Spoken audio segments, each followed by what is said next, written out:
Welcome to episode number 34 of Life Without Cravings. Today I want to talk about the diet mentality. I see it everywhere, and I mean everywhere. On the internet, in the real world, in my groups, both my paid group, my Facebook group, on YouTube, you name it.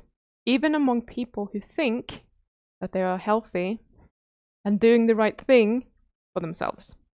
I literally see it everywhere, including a lot of influencers on YouTube, Instagram, and it's literally destroying their relationship with food and their ability to see what healthy unattached eating could look like. And I know a lot of you who are watching this, you're watching this because you obviously have food addiction or some sort of problem following your diet plan, because that's what I'm talking about all the time. So you probably have not the best relationship with food, maybe not the worst, but some of you probably feel like my relationship with food is not good. It couldn't be a lot worse. And my guess is going to be like that the diet mentality is behind a lot of that. The diet mentality is just this kind of mindset that revolves around monitoring and restricting food intake, just so that you can lose weight or maybe reach a certain body size or whatever it might be. And everyone does it, so we normalize it, and it's just something that we do in society that is just, we think it's normal, but if you visit a different culture where this is not normal, they're gonna think that you're crazy. And when you can look at it from the outside, it is a little bit crazy, and it's not benefiting you at all in any way. Most people are driven by aesthetics in some form. We want to lose weight, or we want to fit into the clothes that we were wearing when we were like 15 years old. Whatever it is, there is nothing wrong with wanting to lose weight.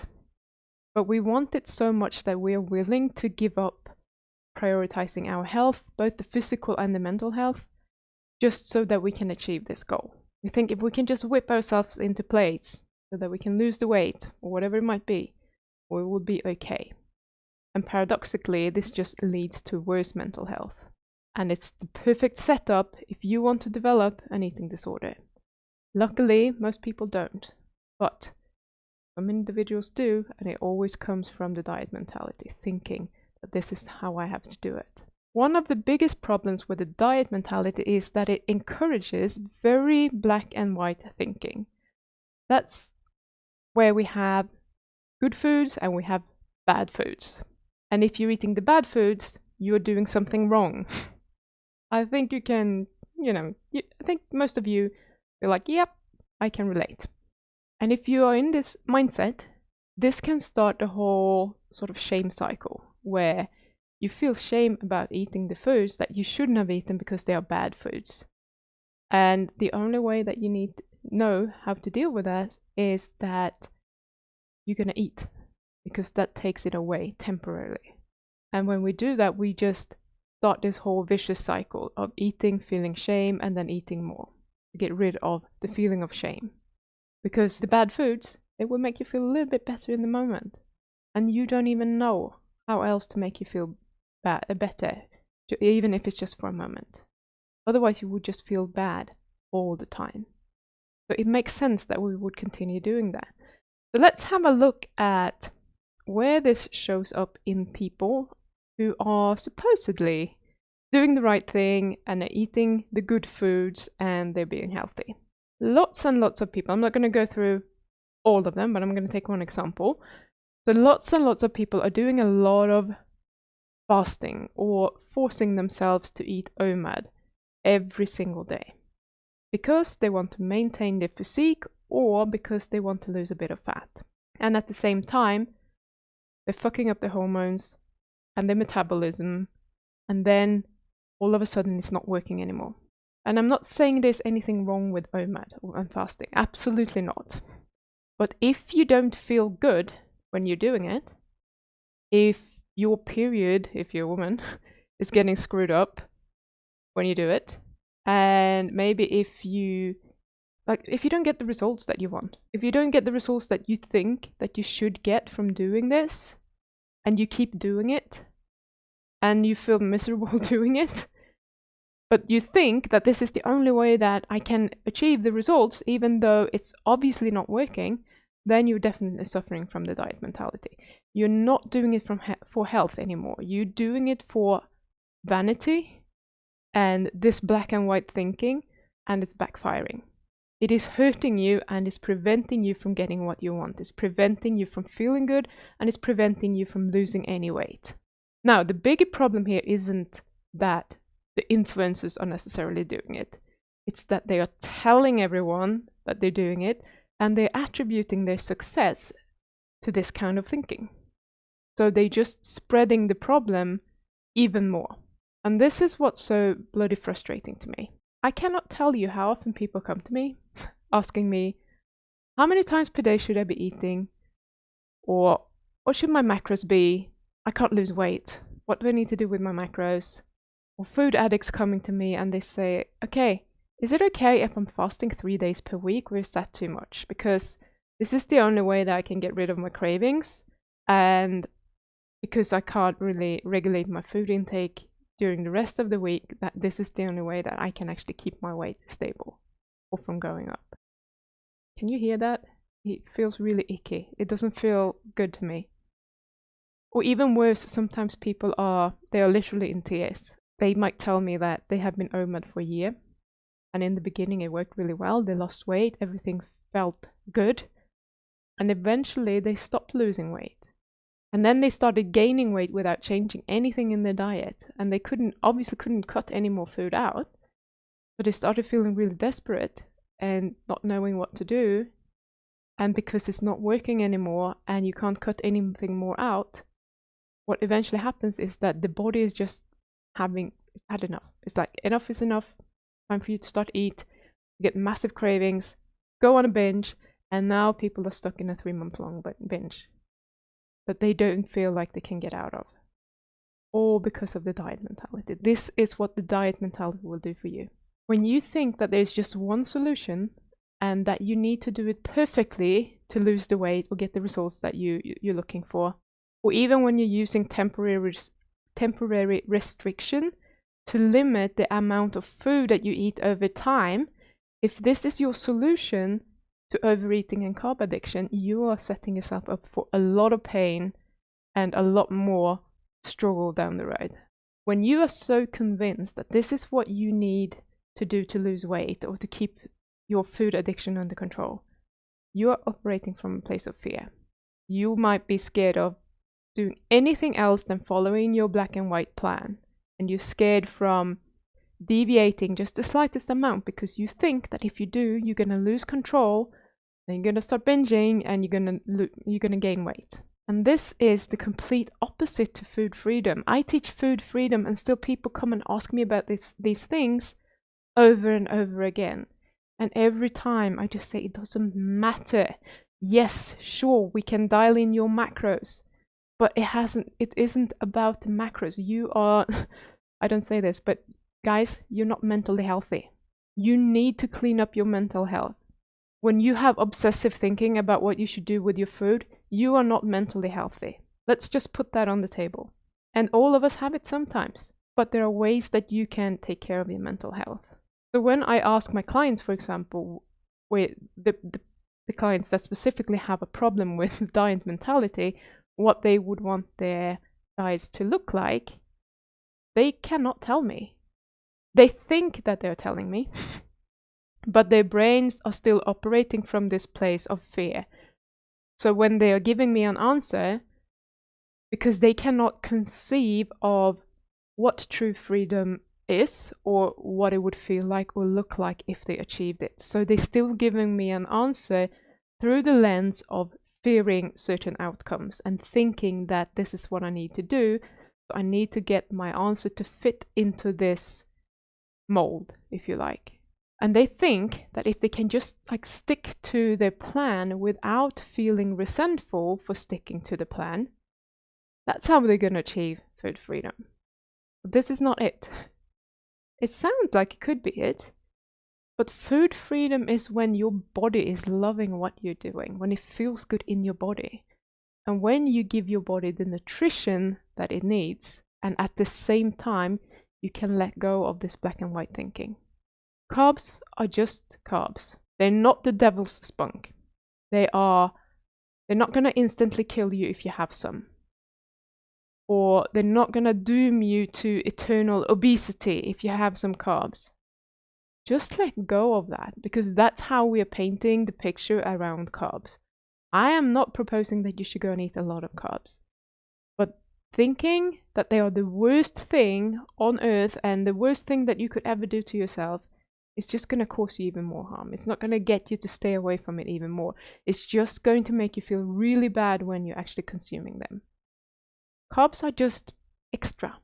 They are unnecessary. And sometimes we may want to eat them for whatever reason. Maybe. Or maybe you don't. And it doesn't matter. Just as you don't need to push the snooze button 10 times in the morning when the alarm goes off. It's not necessary. Sometimes you do it. Most people do. And you're most likely not beating yourself up about it. Or feeling awful about it. And if you do, you've probably forgotten about it 5 minutes later because you get busy and you need to go about with your day. We don't do that with foods. Sometimes, if we go off track, we're going to think about how awful it is for weeks or months, and that just keeps us in that binge because we can't let go of it. How wrong we were, how we shouldn't have done it, and now how hard it is to get back on track again. So we need to start relaxing a little bit about our diets and just operate from a place of want energy. What is it that you want? Do you even know? I want to love myself no matter what I eat. I don't want the food to dictate how I should feel about myself. I want to love myself whether I eat carbs or not. I want to be able to eat carbs once in a blue moon without making it mean that I'm doing something wrong or that I'm falling back into my carb addiction. I want to trust myself to do what's best for my body and for my soul. That's where I'm operating from. This is my wants. This is what I want. So when I operate from that place of trusting myself, wanting what's best for me, and have that freedom to choose what's not necessarily nutritionally the best thing in every situation, and still be okay with it, I feel pretty damn awesome. That is freedom. That's food freedom. I have eaten bread in the form of a burger bun once this year. It didn't kill me. It did not make me sick. It did not make me have massive cravings. It did not make me go on a binge. It was just part of a meal. That's it. It was just part of one meal out of all the meals that I'm going to eat this year. If I had eaten that burger and thought that this is going to be really, really hard and I'm probably going to get cravings tomorrow and I'm not sure I'm going to be able to fight those cravings. Yeah, I might have struggled. I might even have had cravings because I was thinking that. Those thoughts are 100% created from the diet mentality. Thinking that you are doing the wrong thing, questioning yourself, wishing that you hadn't. That's what makes it so hard for you. I didn't do that. I was focused on enjoying the food. I enjoyed the different tastes that this meal had that I normally don't have. I was tasting everything. I was paying attention to it. I was eating it mindfully, if you like, or with awareness to see what was going on. I could taste the sweetness from the barbecue sauce that was put on the burger, and I could taste the saltiness from the bacon and the crunchiness from the coleslaw that I had put on. I was experiencing everything about this meal and I was enjoying it. I just enjoyed being in the moment and having a good time with my partner. And enjoying the meal, enjoying all about it. Because if I was going to sit there and not enjoy it, I don't want to do it. Not worth it to me. And I also approached it with curiosity. I was not scared of going off track. But I was curious to see if I would get any cravings. Especially the next day, because they used to happen. Or if anything else would change for me. And it didn't. Nothing changed. I didn't feel sick. I felt just like normal the day after. I didn't have a headache. I didn't feel tired. I didn't have cravings. I didn't notice anything. It was just a meal. Just a meal. That's what it was, a meal. And this is what food freedom looks like.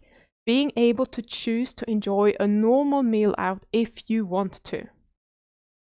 I'm not saying you have to, but if you want to, that is the freedom. And to accept what it is. And be prepared to just deal with any cravings that may or may not appear as a consequence of eating carbs when you're not used to eating carbs. And to then continue to just do whatever it is that makes your body feel good without wishing that you hadn't had that burger the previous day because it's a bad food. No, you decided to have it, we can have it, all good. And then just let go of good and bad so that you can enjoy the food and the company and just have a good time. If you're gonna sit there and think and focus on, oh my god, I shouldn't be eating bread, it's so bad for me, and I wonder what's gonna happen, and maybe my intestines are gonna be upset, and the gut microbiome is gonna explode, or whatever, you're not gonna have a good time.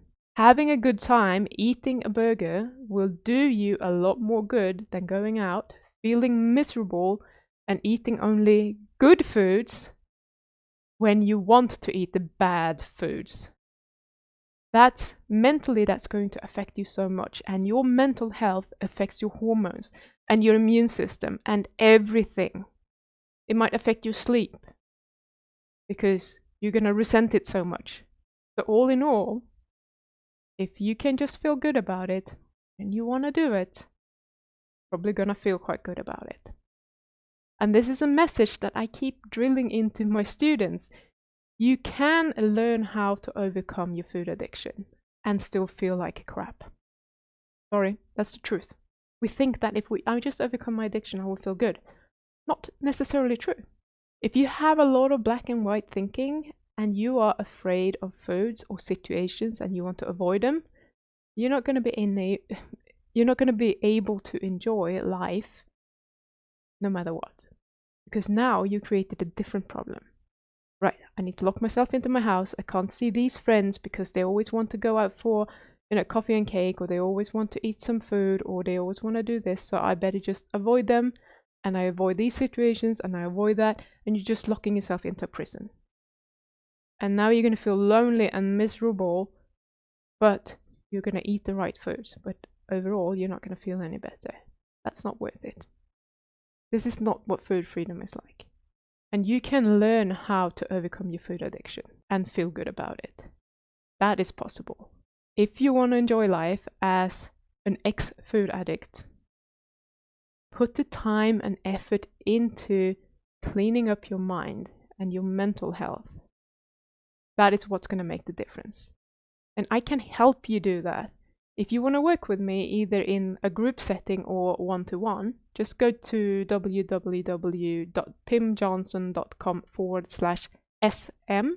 You will find that there are several links there. You can find information about quitting for the last time, which is the group. Or if you want to work with me one-on-one, you can find a link to just book in for a free consult. That's where you can go if you want help to do that. But in the meanwhile, just let go of some of this tension around food and what you should be eating, etc. And try to start paying a little bit of attention to your body, to what your body's telling you. And let go of the black and white thinking. It's time for us, everyone, to let go of all the food musts. I'll see you next week.